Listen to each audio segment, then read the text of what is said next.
Well, hello everybody. How are you doing tonight? I hope you're doing well. Sorry I'm late to the game. It's 8 p.m. Remember when I used to do this at like 7:30, 8:30 a.m. every day? Well, life is rough. Things change. That's where we're at. I didn't really want to do the podcast today, to be honest with you. It's just one of those days, but I kind of know that probably means I should just do it anyway. But I am not in a good place. I'm not in a good mood. I'm just not. So, but that's okay, right? I do this anyway. I still have tons of things I like to share with you, so that's not gone, even when I'm in these moods. Let's see, I want to talk to you guys about current obsessions. How about that? Let's bring that back. Right now, I just watched a documentary called Tony Robbins, I'm Not Your Guru, and I really loved it. Tony Robbins, that big guy, motivational speaker. You think he's just a bro, but you just don't know until you watch this documentary. It's by Joe Berlinger, who did you say Berlinger or Berlinger? He's the guy from the West Memphis 3 documentaries. He also did... what am I thinking? Oh, Some Kind of Monster documentary about Metallica that I'm obsessed with. I never can look at psychiatrists or psychologists in the same way after seeing that documentary. If you guys have seen it, you know what I'm talking about. Anyway, I really got into this Tony Robbins documentary, and I liked that my thoughts about who he was were completely challenged, and I was completely off base. He's a badass. I'm sorry, he's a badass, and I love him. So that's a new obsession. What is another obsession? Oh, it's been an obsession for a while, but I don't think I've ever brought it up. You guys know I love true crime. I've been listening to this for, I don't know, almost a year now. My Favorite Murder, the podcast. Let's hear it for Georgia and Karen, everybody. A lot of you guys listen to it, I know, because you brought it up with me, and it took me a while to get on the bandwagon, but I love that podcast. For those of you who like true crime, give it a spin, give it a whirl. If you're like me, you're going to love it. It takes a little while to get used to it, I'll be honest with you. It took me a little while anyway. And then once I did, I'm obsessed. So, yeah.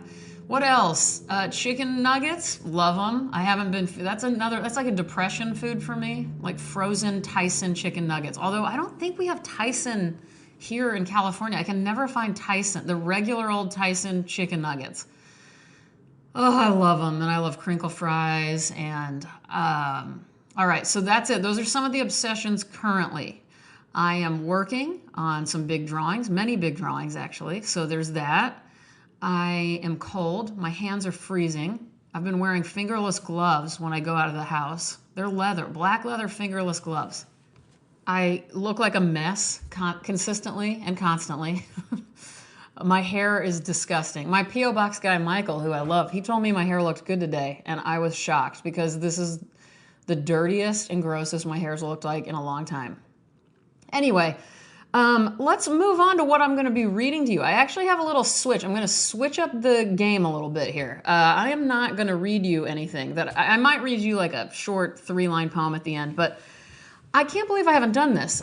Some of you guys know that I've been on a book tour. I have a book called Robyn O'Neill, 20 Years of Drawings that just came out last fall, and I was on a book tour for that, and I'm going to pick that up again here in a couple of months, or maybe a month. And look, there's a lot of cool things that happen as a result of that. And for those of you that are newcomers, I haven't written a book. I'm an artist, and I make drawings, and I have been doing that for 20 years. So this book is, what you would consider like a coffee table book of my art. It's called a monograph in the art world, and I hope you guys like it. I'll put a link in the description of the podcast for if you want to check it out and buy it. But when my New York book tour and book signing date was coming up, I recognized that I wanted to do something, although a lot of curators are interesting and really good at these Q&As. For instance, the one that I did in Houston with my dear friend and curator and the person who wrote the intro to my book, Allison Green, that was awesome. But it's not all that common that somebody can be as good at that as Allison is. Curators tend to keep things a little too serious and don't have a sense of humor. Sorry, in my opinion. That's a horrible thing to say, by the way. I apologize to all curators listening. But I didn't, with my personality, I didn't want it to be stiff, and I didn't want it to only be for art people, the conversation that I was going to do in New York. So I was sort of brainstorming and thought, I love cross-disciplinary conversations, so I thought to ask somebody else from a different discipline altogether to interview me, or I interview them, just something more interesting and unique. And the first person I thought of was the actor Kevin Corrigan. And I will talk to you more about Kevin in a minute, but I have just been a fan of his since I was about 18, and I just adore his work as an actor so much. I've also enjoyed following him on Twitter and Instagram. He's got a good eye for photographs and paintings and all sorts of things. He's politically, I'm right in line with him as well. And so he has been following my work for a little while too. I can't remember how that started, but he seemed to enjoy it. So I figured, you know what? Let's start at the top. I'm just going to ask if Kevin Corrigan, who I know lives in New York, would be willing to do a Q&A with me before my book signing at my gallery, Susan Inglett Gallery in New York City. Never thinking that this was going to happen. So this is kind of a good lesson to everybody, like ask for what you want. And then if they say no, you move on and do something else. But I asked for what I wanted, so I reached out to him via Twitter. And I asked if he was interested in this. And long story short, he said yes right away without hesitation. And I couldn't believe it. So I was really excited, slightly nervous because here I am, I'm about to meet somebody who I've revered for a long time. But not only that, we're about to have a conversation in front of a bunch of people about my work, of all things. So you can imagine how excited I was. Real quick about Kevin, if you guys don't know, I know you know his name. Everybody, once you see his face, you'll know him because he's been in so many movies. He got an early start. He's from the Bronx. I can't remember how young he was when he was in Goodfellas, but he plays Ray Liotta's little brother. He's the one in the wheelchair. I think his name was Michael in that. I can't remember, but he's in the wheelchair. You remember that kitchen scene. I first noticed him, I can't remember if it was in Walking and Talking, which is his role in Walking and Talking is one of the most heartbreaking, tender, relatable things I have ever watched. Honestly, watch that movie specifically for his performance and what happens to his character in that. But I really started paying attention to him in Buffalo 66. He plays the character Goon/Rocky. If you remember, it's Vincent Gallo's like shirtless friend who's on the phone with him, who kind of protected his locker or something like that for a while at the bowling alley. Anyway, that's when I started to notice Kevin Corrigan. I also love Hal Hartley movies, and Kevin Corrigan was in Henry Fool, which is one of my favorite movies as well. Both Buffalo 66 and Henry Fool are in my top 12 movies of all time. So, and then the list goes on and on. Superbad, Pineapple Express, a million movies. He's been in so many movies, and he was Uncle Eddie in the show Grounded for Life, the TV sitcom. I'm sorry this is going on so long, but he's also, by the way, another thing I forgot, he has a mom who's a visual artist, who's an extremely talented visual artist. I love her work. I'm going to put links to everything I'm talking about in the description of the podcast, as usual, so don't worry about that. I'll try to find her work and share that with you guys. Also, Kevin's in the band Crystal Robots, which they are really, really good. Kevin's an accomplished musician along with everything else. And recently played with Mark Kozilek of Red House Painters for a Christmas show at a theater, a cinema in New York. So is your mind not blown yet? Well, look what happens. So then, long story short, I get to New York. I have about a week prior to the event.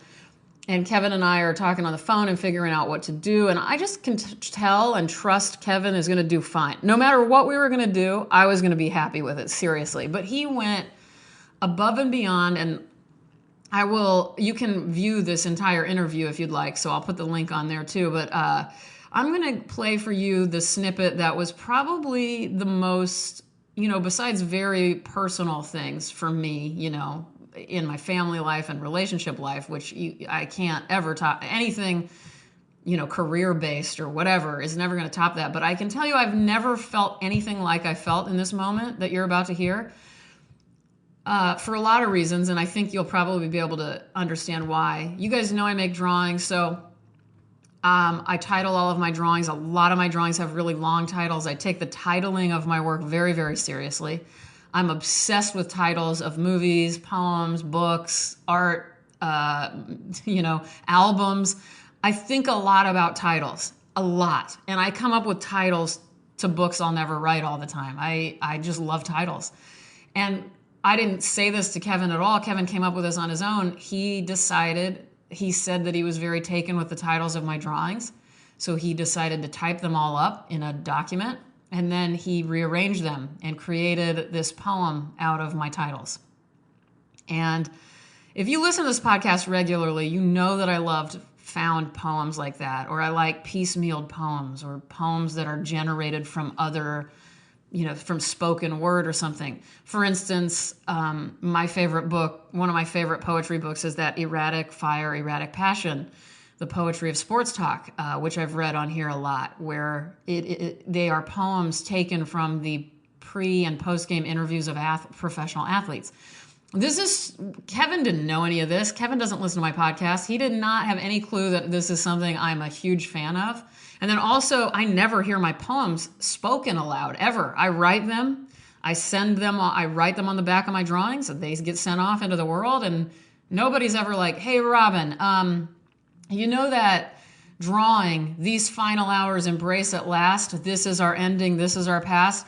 Oh, tell me about that guy's shoes in that drawing. I mean, nobody recites my words to me. That's just never happened, number one.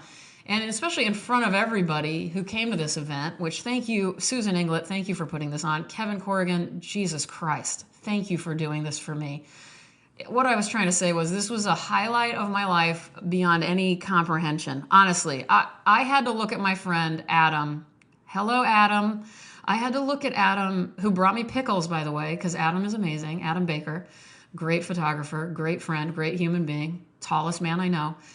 Adam was sitting in my eyesight, and as Kevin started into this reading of my titles as a poem, and it was a dramatic reading because he's an incredible actor, so it's a whole different thing than when I read poems to you guys, or when you've ever heard a poet read. Nobody can do it like Kevin Corrigan. If you're poets out there, you should get Kevin Corrigan to read all your poetry out loud. You should stop doing it. You should get him to do it because he's better at it than you, I guarantee. No offense. Although that's so I've said a lot of offensive things tonight. I'm sorry, everybody. Anyway, so he's reading it, and I realize I'm flipping out a little bit. And I'm trying to keep my cool because it's just the two of us in front of a room of like 50, 60 people. But I catch Adam, luckily, his face, and he looks at me. And it was one of those unspoken, you're able to communicate in words somehow without moving your mouth or speaking with a friend because you've known them for so long. And I look at Adam, and basically my face says this: I can't fucking believe this is happening right now. Can you believe this is fucking happening right now? And Adam looks back at me and his face says to me, I know. This is awesome. And then I just kind of have to stop looking at him, and you'll see it in the video if you want to. Huge moment, huge gift. So without further ado, this is Kevin Corrigan reading his own rendition of my titles of my drawings. So here we go. I think what will help me to help you, not that you need any help. We love Robyn, we love the work, but I think there's more going on with the work besides the visual aspect of it. There's also the way that you title your work is something that pulls me into it even further. So. Robyn and I agreed that I was going to do this. She said, she gave me the okay. I'm just going to, this is actually it's a, well, you can decide what it is. Not only was I okay with it, I was totally excited and thrilled. Is this really, so you typed it out? All right. Here it is. So this is, these are, this is a list, really. You may say, who wrote that? Is that Wallace Stevens? Is that Edgar Allan Poe? Or it's just Robyn O'Neill. It's as Ye the sinister creep and feign, those once held become those now slain. Everything that stands will be at odds with its neighbor, and everything that falls will perish without grace. We are not okay. We cannot live like this anymore. Conflict and worship, the latch won't unbind. Sweet companions remain ignored, and now it is known, a nether sky, standing below this eternal covenant, fading away with sleep, as darkness falls on this heartless land. My brother holds right my feeble hand. Their fear blurred, and they were still. Oh, how the heartless haunt us all. The impasse, as my heart quiets and my body dies. Take me gently through your troubled sky, the contents of the beast, the silence, masses, masses rove a darkened pool. Never is there laughter on this ship of fools. Being together, no matter how rich our blood, this massive earth rises above and provides us no wings. These final hours embrace at last. This is our ending. This is our past. This is a descending world. Staring into the blankness, they fell in order to begin. A death, a fall, a march toward a better world. So this is just the titles of Robyn's poems. For pages. Wow. Strung together. It's a Robyn O'Neill poem. Oh, well, I'll never be able to top that. At least that's highly doubtful I'll be able to top that. Highlight of my life right there. Big, big, big moment. And I hope you guys liked it. I feel a little bit selfish. Maybe I'll end this by reading you a 3-line poem by W.S. Merwin, who you know I love. If you guys remember the poem Thanks that I've read by him. If not, look it up. It'll make you feel good. But here's a short one called Absence. Just kidding. It's actually called Separation. I had it memorized, but then I was like, even though I have the lines memorized, I got the title wrong. You'll see why I thought it was called Absence. Here it goes. Separation, W.S. Merwin. Your absence has gone through me like a thread through a needle. Everything I do is stitched with its color. We'll end there, you guys. You can follow me on Instagram and Twitter at, ROBYN_ONEIL. I will also put a link so you can follow Kevin Corrigan on both Instagram and Twitter. And my gallery, Susan Inglet Gallery. Buy my book, Robyn O'Neill, 20 Years of Drawings. Or don't. If you don't care about art, you're not the only one. I mean, I care about it. But I'm prone to buy poetry books, aren't I? Sorry this is 20 minutes long. You know what? I'm starving. I'm thinking about food a lot. I want you guys to go buy yourself a donut tomorrow morning. Eat a chicken nugget for me. I got to stop eating them. And I will end, as I always do, at least 90% of the time, with Anton Chekhov. We shall find peace. We shall hear angels. We shall see the sky sparkling with diamonds. Thank you all so much for putting up with me. I'm not an easy person. I'm not having an easy time, and so if I have done anything to offend you or accidentally ignored you or been in any way problematic for you, I am truly sorry. I am just trying to get by right now, and I'm not being my best self, and I am sorry for that. All right, I love you guys, and good night. I'll talk to you soon. Goodbye.